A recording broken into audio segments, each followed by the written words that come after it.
Chapter 22. As soon as you trust yourself, you will know how to live. Johann Wolfgang von Goethe, German writer and statesman. I slept late the next morning, and when I awoke to bright sunshine, I darted from my bed.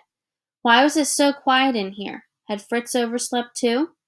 He wasn't in his room, and when I called his name, there was no answer. Now in a panic, I ran into the front room. He was definitely gone, and his shoes were missing from beside the door. My first thought was that he had gone over to the Welcome Building on his own, but I hoped that wasn't the case. We had agreed that it was always safer for the two of us to go there together. Still, I went on the hunt for my shoes, wherever I had pulled them off in the fog of last night. While looking for them, I spotted a note on the kitchen table from Fritz. It only said, "Be back soon, stay here." There was no word about where he had gone or why, or how long he would be gone other than soon, which was useless. Was it something dangerous? Was that why he chose to go alone, to keep me safe? Because if so, then how could I be sure he would be back soon, or even that he would come back at all? With my heart threatening to pound out of my chest, I began pacing the floor. He said something last night about any errands. He said nothing last night about any errands. Claudia had broken off their relationship, so he wasn't sneaking out to spend time with her. Or at least I thought the relationship was over.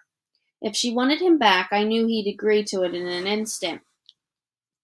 He talked about her all the time while we were digging, but our conversations about her always ended with him knowing they could never be together. Claudia was fiercely loyal to her father, and her father was no less loyal to the GDR. Stop talking. I'm not here to pitch you now. Oh, I'm sorry, though. He wouldn't trust Fritz within a kilometer of her. Oh. Finally, I gave up pacing, not because my anxiety was any better, but because I suspected whoever was on the other end of the hidden microphones might somehow figure out I was pacing and wonder why. We had dishes in the kitchen sink that hadn't been done in days. I washed those up and then swept the floor of all the dirt we'd tracked in. Slowly, I became absorbed in that work, because even if I didn't know what was happening with Fritz, at least I was doing something. I went to make my bed, but realized the sheets were filthy from the dirt that came in on my hair and clothes at night. It didn't seem right to make an unclean bed, but I didn't feel like washing the sheets and hanging them to dry either. A quick glance at Fritz's bed showed his was even worse than mine, and I left them both unmade. It was only then, as I slowed down, that I realized how hungry I was. I'd missed supper last night, and the sandwiches I made for Fritz and me at lunch got thinner every day. Fritz hadn't told me how much money Mama sent in her last letter, but he felt like we ought to save whatever was left for tunneling supplies rather than groceries. The more I went through our empty cupboards, the more I disagreed. We needed food. Mama kept a cookie jar on top of the refrigerator. I never went into it because, as far as I could tell, it never held cookies or sweets of any kind. But our food supplies were getting low. If she had stashed anything in there, I wanted it. I opened the cookie jar and immediately all my hopes deflated. It was empty, of food anyway. An old envelope was at the bottom, though, and I pulled it out, then caught my breath in my throat. It was a letter from Papa. The stamp dated it to September 1961, about the time the wall replaced the barbed wire fence. I pulled out his letter, which began, "To my dear family." But every line after that was blacked out with thick black marker. Every single line. No wonder Papa never wrote to us. There was no point in it. The envelope was addressed with our apartment number, and the return address came from West Berlin. If the return address was current, then that was where Papa lived now.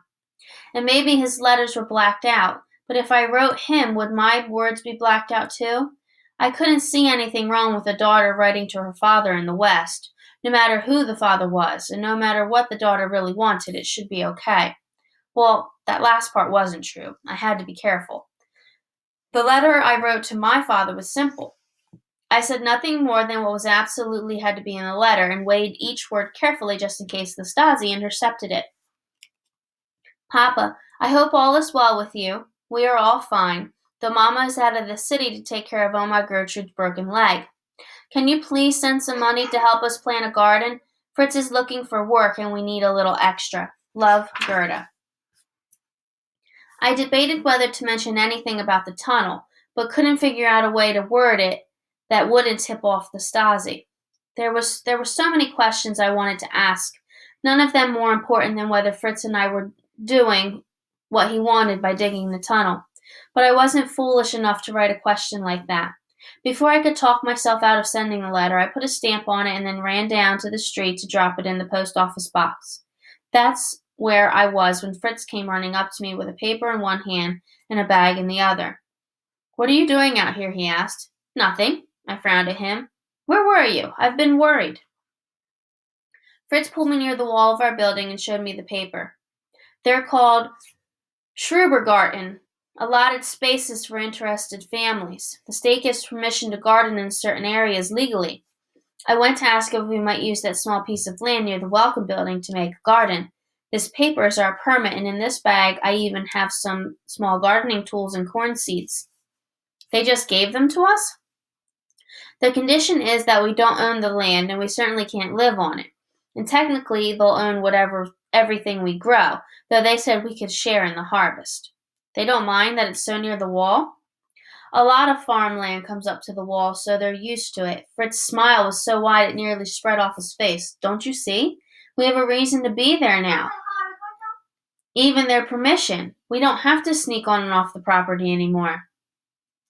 My brow furrowed. We have files, Fritz. Why would they give us permission? Fritz shrugged. The Stasi keep the files. Maybe the agriculture office doesn't know about them. He showed me the paper again. This is good news, Gerda. This could save us. I couldn't share his relief or excitement. This only changed one big problem into a different sort of worry. Yes, but now we'll have to build a garden instead of digging. When are we going to do that? Fritz smiled, still pleased with himself. We'll figure it out, Gerda. Now come on, we've got work to do.